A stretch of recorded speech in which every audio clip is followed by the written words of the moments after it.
बिस्मिल्लाह रहमान रहीम अस्सलाम वालेकुम।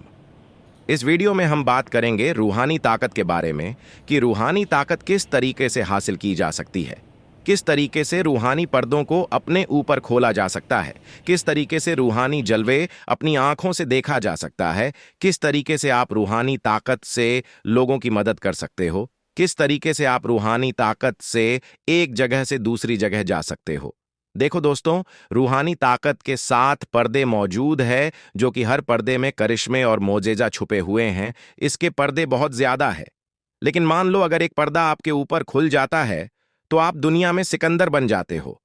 आप दुनिया में वह चीजें देख पाओगे जो आम इंसान कभी भी नहीं देख सकता। किसी ने अपने सपने में भी नहीं सोचा होगा कि यह सारी चीजें भी आ सकती हैं, या फिर यह सारी चीजें भी देखने को मिल सकती हैं। वह सारी चीजें इसके जरिए से अपनी आंखों से देखा जा सकता है। इसके मुताल्लिक बहुत सारे अल्लाह के वली गुजरे हैं जो यह फरमाते हैं कि रूहानी ताकत व मुकाम है जहां तक हर बंदे को पहुंचना चाहिए, क्योंकि इंसान के पास 2 ताकतें होती है। एक तो जिस्मानी, जो कि असल जिंदगानी में हमें दी जाती है, जिसके जरिए से हम। वीडियो शुरू होने से पहले मैं आपको एक चीज बताना चाहता हूं। अस्सलामुअलैकुम वरहमतुल्लाहि वबरकतहू। प्यारे भाइयों और बहनों, अगर आप कुरान की खूबसूरत तिलावत सुनना पसंद करते हैं तो मेरे पास आपके लिए एक बहुत ही खास खुशखबरी है। मैंने एक नया चैनल शुरू किया है जिसका नाम है इक्कारा वॉइस टीवी। यहां आप सुन सकते हैं पाक कुरान की दिल को छू जाने वाली तिलावत साफ आवाज और रूहानी सुकून के साथ।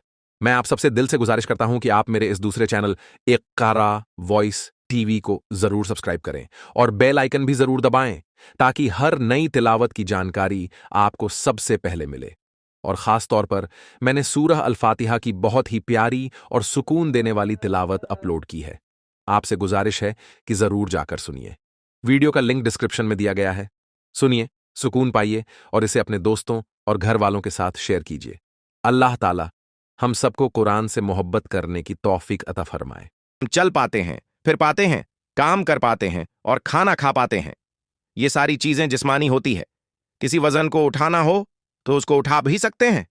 ये सारी ताकतें जिस्मानी होती हैं, लेकिन एक ताकत होती है रूहानी, जो कि हमसे परे है, हमें दिखाई तो नहीं देती, लेकिन ये होती जरूर है। हर बंदे की पास अपनी अपनी रूहानी ताकतें होती है, और वह इस रूहानी ताकतों का इस्तेमाल करता ही नहीं। हाँ, इंसान अपने जिस्म के लिए तो हर चीज कर लेता है। कपड़े अच्छे पहन लेगा, खुशबू अच्छी लगा लेगा, 2 से 3 मर्तबा नहा भी लेगा, ताकि उसका जिस्म साफ हो जाए, ताकि उसका जिस्म लोगों को अच्छी तरह दिखने लग जाए। लेकिन इंसान अपनी रूह की ताकत को भूल बैठा है, और रूह की ताकत क्या है इसको जानने की कोशिश नहीं करता। वह रूह की ताकत को पाने की कोशिश ही नहीं करता।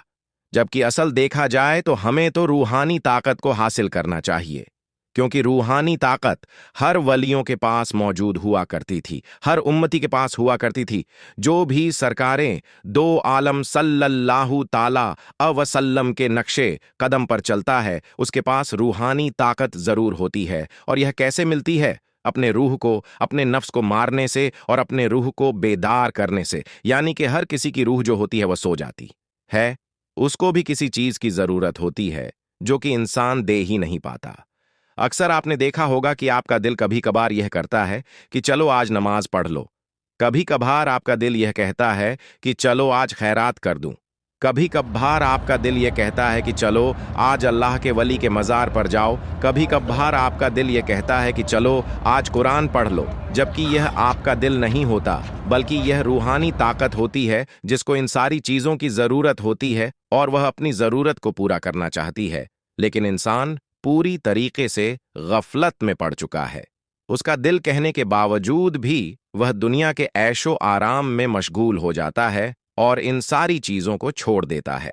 आइए आज की इस वीडियो में हम डिटेल में बताते हैं कि आप अपने रूह की ताकत को किस तरीके से बेदार कर सकते हैं, किस तरीके से अपनी रूह की ताकत को बढ़ा सकते हैं, किस तरीके से रूहानी ताकत को पा सकते हैं।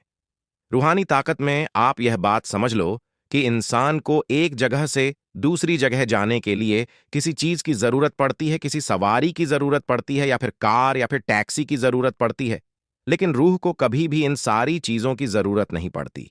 आपने अक्सर देखा होगा कि ख्वाब के अंदर आप फला फला जगह घूम कर आ जाते हो। ख्वाब में ही आप देखते हो कि मैं अमेरिका के अंदर हूं, या फिर मैं जापान में हूं, या फिर मैं पहाड़ पर घूम रहा हूं, या फिर मैं किसी मजार पर घूम रहा हूं। आप देखते हो कि अलग अलग जगहों की आपको मनाजिर अपने ख्वाब में देखने को मिलती है, जबकि असल हकीकत में आपकी रूह वहां पर पहुंच जाती है और आपकी रूह वहां पर जाना चाहती है, लेकिन आप वहां पर उस रूह के खातिर नहीं जाते। तो यह सारी ताकतें रूह की होती है कि रूह को एक जगह से दूसरी जगह जाने के लिए किसी भी चीज की जरूरत नहीं पड़ती। रूह की ताकत से आप भारी भरकम पत्थर को उठा सकते हो, उसको बैठे जगह ही हिला सकते हो। अगर आपके पास रूहानी ताकत आ जाए तब, और यह कब मिलती है? जब आप अल्लाह ताला के जिक्र में मशगूल हो जाते हो।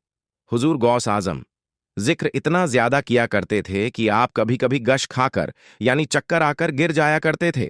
तब जाकर इन अल्लाह के वलियों को रूहानी ताकतें मिलती थीं, और आज आप 2 रकात नमाज पढ़कर अपने आप को बहुत बड़ा बादशाह समझते हो।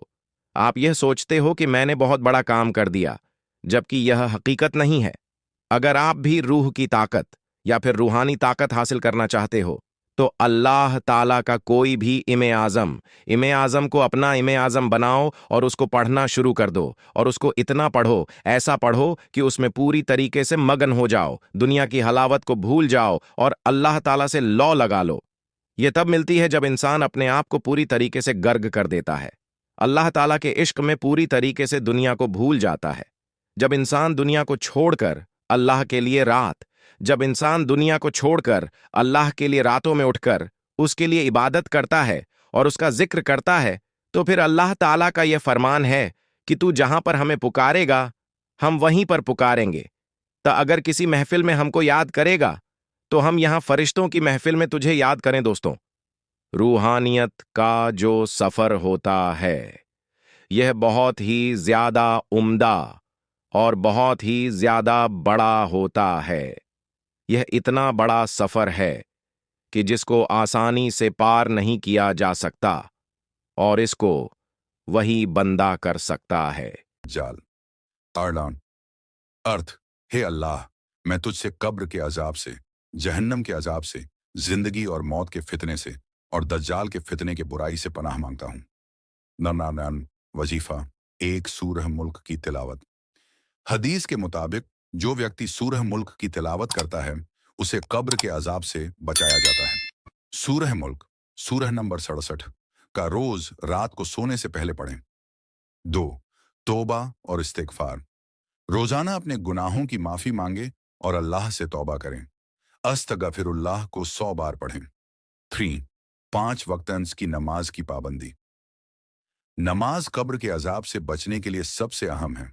अगर आप इन दुआओं और वजीफों को दिल से अमल करेंगे तो इंशाअल्लाह अल्लाह ताला आपको कब्र के अजाब से महफूज रखेंगे। अगर आपको ये वजीफा पसंद आया तो हमारे चैनल को सब्सक्राइब करें और इस वीडियो को ज्यादा से ज्यादा शेयर करें। अल्लाह हाफिज दोस्तों।